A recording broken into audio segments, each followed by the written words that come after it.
हिंदू धर्म में एकेश्वरवाद और बहुदेववाद के सिद्धांत साथ साथ चलते हैं। हमेशा देखा जाता है जो लोग एक विशिष्ट देवता और अपना इष्ट स्वीकार कर लेते हैं, उन्हें ईश्वर के हर नाम और हर सूरत में सिर्फ वही इष्ट देव नजर आते हैं। वैश्विक तौर पर कहा जाता है कि धर्म चाहे कितने ही अलग क्यों न हो, लेकिन ईश्वर का स्वरूप समान ही होता है। यह बात भी अपनी अपनी आस्था पर ही निर्भर करती है। सनातन धर्म को विभिन्न धर्मों के उद्भव का जरिया कहा जाता है।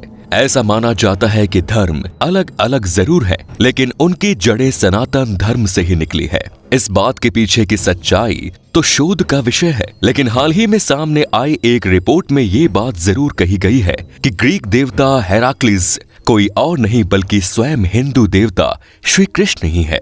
सुनकर आपको हैरानी जरूर हो सकती है, लेकिन जो बात सामने आ रही है वो तो कुछ ऐसी ही है कि भारत में यूनानी राजदूत मेगस्थनीज कृष्ण की कहानियों को यूनान तक लेकर गए थे। वहां जाकर उन्होंने श्री कृष्ण को ही हेराक्लिस नाम दिया था।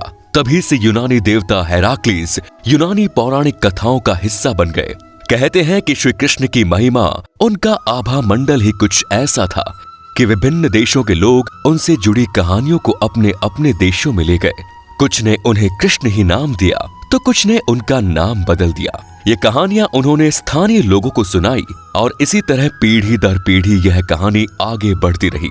सभी ने अपनी परंपरा, अपने रिवाजों, अपने समाज के अनुसार उनका स्वरूप गढ़ा और उसे प्रचलित किया। यूनान के देवता हेराक्लिस भी उसी का एक उदाहरण है। अगर हम यूनानी देवता हेराक्लिस और हिंदू देवता श्री कृष्ण की बात करें तो उनके बीच की समानताएं बहुत हद तक स्पष्ट हो जाती हैं।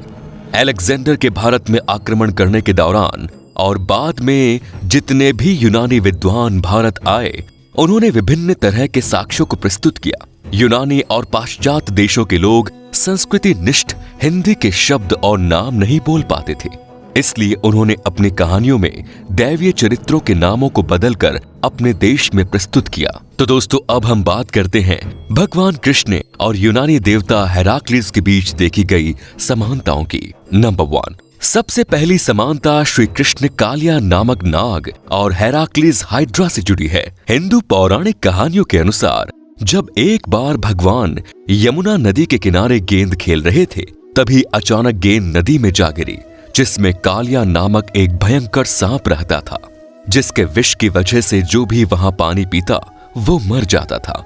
भगवान श्री कृष्ण ने कालिया नाग दंड देकर गांव वालों को उसके भय से मुक्त कराया। जिस भगवान श्री कृष्ण को कालिया नामक नाग से लड़ता दिखाया गया है, वैसे ही यूनानी पौराणिक कहानियों में देवता हेराक्लिस को हाइड्रा नामक सांप से युद्ध करते हुए दर्शाया गया है। नंबर 2, यूनानी कहानियों में हेराक्लिस द्वारा आदमखोर पक्षियों को मारने का जिक्र है।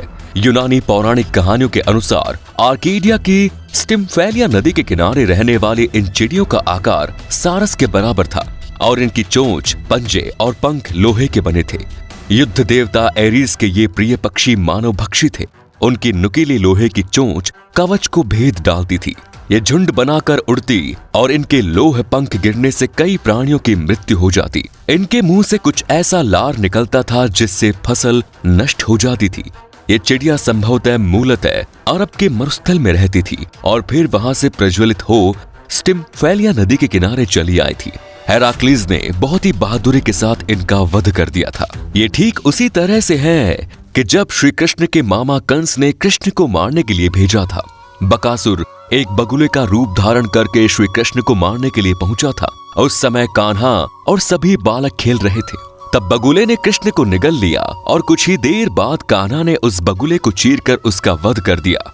बतख की तरह दिखने वाले राक्षस बकासुर को मौत की घाट उतारा था। हेराक्लिस ने अपने कंधों पर पूरा ब्रह्मांड उठा रखा है।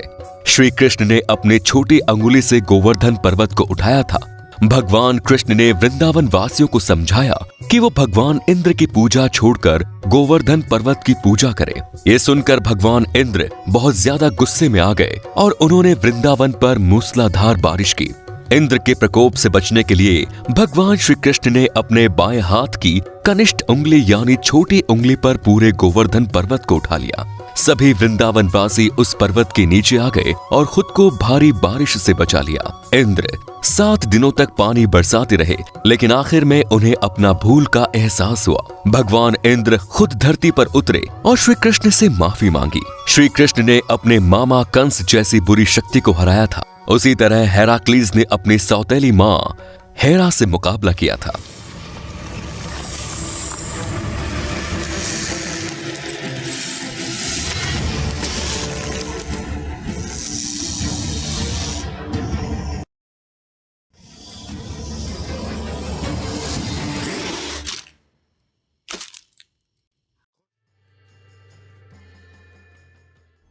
कुछ साल पहले करीब 200 ईसा पूर्व ग्रीक सभ्यता से प्राप्त हुए सिक्के मिले, जिनमें श्री कृष्ण और उनके भाई बलराम अपने शस्त्र मूसल और हल लिए खड़े हैं, और एक अन्य सिक्के पर कृष्ण सुदर्शन चक्र के साथ उत्कीर्ण है। इन सब के अलावा ऐसे भी कई प्रमाण हैं जो ये साबित करने के लिए काफी है कि यूनानी राजा श्री कृष्ण की आराधना करते थे। श्री कृष्ण को हेराक्लीज रूप में स्वीकार नहीं करने के पीछे कारण सिर्फ भाषा और परंपराओं से भिन्नता से है। तो दोस्तों, ये थी आज की पेशकश हिंदू नेशन चैनल की। कैसी लगी? अगर अच्छी लगी तो इस वीडियो को लाइक कीजिए और चैनल को सब्सक्राइब करना ना भूलें। धन्यवाद।